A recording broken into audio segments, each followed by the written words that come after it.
Nos fins dos anos 80, criou-se por trás da cortina de ferro uma amizade entre dois projetistas de videogames que iria tornar famoso um desses homens e o outro muito rico, além de transformar o Game Boy da Nintendo na máquina de maior sucesso de toda a história. A base daquela amizade era um jogo chamado Tetris. Em 1988, um projetista holandês de videogames e também editor chamado Henk Rogers era importador de novos jogos para o Japão. Eu encontrei o Tetris em 1988 na feira de produtos eletrônicos para consumidores em Las Vegas. Era o que eu fazia. Eu costumava ir a essas feiras e descobrir jogos que eu gostasse e aí eu os trazia para o Japão. O meu negócio era esse. Eu joguei o Tetris e fui embora. Depois voltei e joguei de novo e fui e voltei e joguei de novo. Eu senti que aquele era um jogo de muita substância. Eu fui atrás dele. Alexei Pajitnov, que mora agora em Seattle, criou o Tetris em Moscou em 1984. Pajitnov estava trabalhando com programas de inteligência artificial e reconhecimento de voz e desenvolveu o Tetris para ser um exercício que permitiria testar um computador novo. Eu sempre me interessei por pequenos quebra-cabeças, jogos e todas essas pequenas diversões matemáticas. O Tetris era baseado num quebra-cabeças russo tradicional chamado Pentaminos. Há 12 formatos diferentes e todas as peças disponíveis são feitas de 5 quadrados. A versão do Pentaminos que Pajitnov desenvolveu tinha peças feitas de 4 quadrados em vez de 5.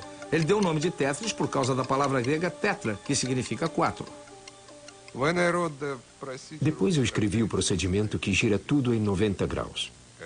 Eu gosto que a coisa funcione quando você aperta os botões e aí me veio a ideia de um jogo em tempo real.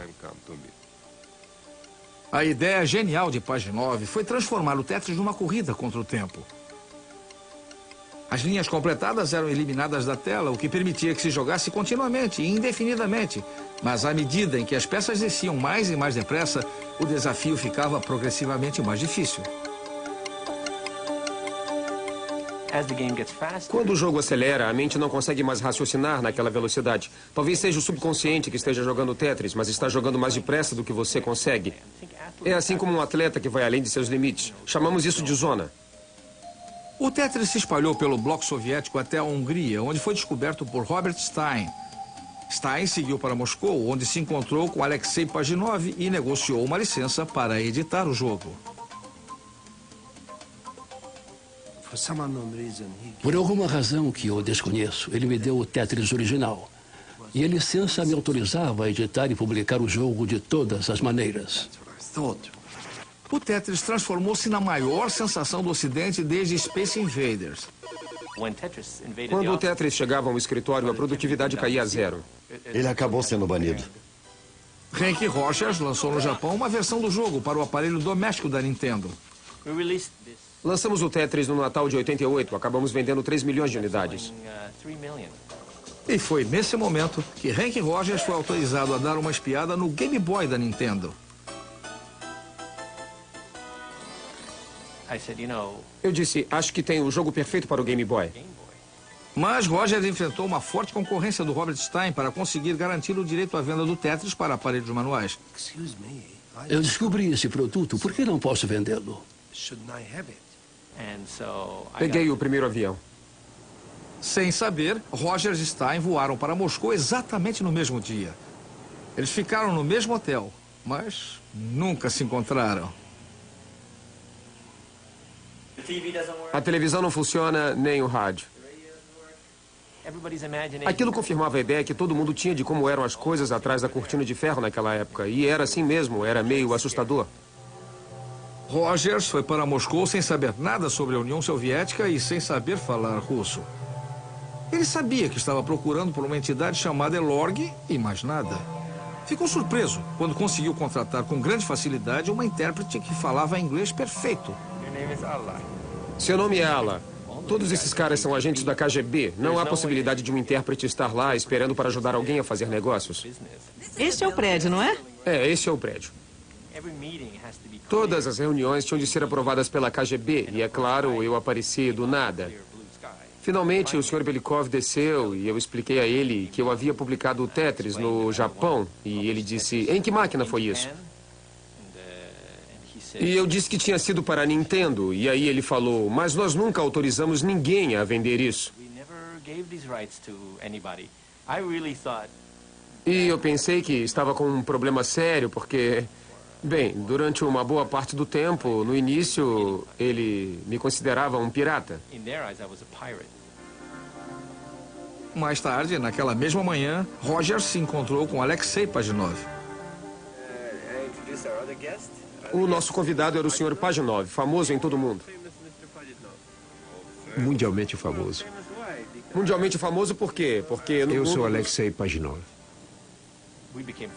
Ficamos logo amigos porque quando a gente começa a falar sobre projetos de jogos, você tem algo em comum para conversar. O inglês dele não era essas coisas, mas dava para levar. O Hank foi a primeira pessoa que realmente compreendeu e amou o jogo. Eu senti isso imediatamente. Todo mundo, inclusive o Alexei em Moscou naquela época, tinha uma paranoia sobre a possibilidade de alguém estar escutando uma conversa que não devia escutar. Por isso, todas as vezes em que ele queria realmente falar comigo sobre alguma coisa, ele piscava os olhos ou fazia um sinal e nós íamos para o parque. As negociações para o uso do Tetris em aparelhos manuais finalmente começaram. Havia umas 8 ou 10 pessoas, algumas eram indisfarçavelmente da KGB e a coisa foi real. Lá estava eu naquela sala sendo interrogado sobre tudo. O que Rogers não sabia era que os russos estavam negociando também com Robert Stein em outra sala do mesmo prédio.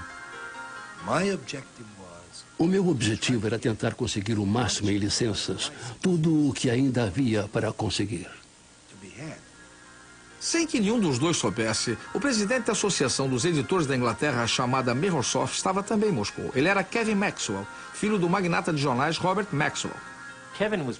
Kevin estava usando sua influência. Ele dizia, se você não fechar este negócio comigo, meu pai vai ligar para o Gorbachev e vocês vão ter de se explicar. Era assim que ele negociava. Mas Rogers tinha a simpatia do Pajitnov a seu favor e a Nintendo o havia autorizado a fazer uma boa oferta. Foram 4 dias de negociação, mas eles finalmente disseram sim. Pajitnov e Rogers celebraram no único restaurante japonês de Moscou. O negócio transformou Rogers num multimilionário. Eu fiquei com ódio dele, mas ele só fez o que qualquer empresário faria. Naquele dia eu perdi, sei lá, quantos milhões de dólares e fiquei muito irritado com isso. Quem ganhou mais foi a Nintendo. Com o Tetris incorporado ao seu novo produto, ela vendeu 32 milhões de Game Boys em todo o mundo, quase a metade deles para pessoas adultas. Pajitnov tornou-se mundialmente famoso e imigrou para os Estados Unidos. Como cidadão soviético, ele não recebeu nada pelo jogo até 1996, quando as licenças originais expiraram 12 anos após ele ter inventado o jogo. Ele e Rick Rogers são hoje sócios e vendem o Tetris para uma nova geração de jogadores numa nova geração de hardware. Com o Tetris, a indústria de videogames atingiu a maturidade e a Nintendo passou a ser, por um determinado período, a mais poderosa empresa de entretenimento do planeta. Partindo de suas origens humildes, a cultura dos videogames evoluiu a um ritmo incrível, graças à visão e à criatividade de seus grandes pioneiros. Eles sempre compreenderam como a raça humana gosta e precisa jogar. Eles abriram as portas de um maravilhoso mundo novo, no qual quem entra nunca mais sai. Versão brasileira Sincrovídeo.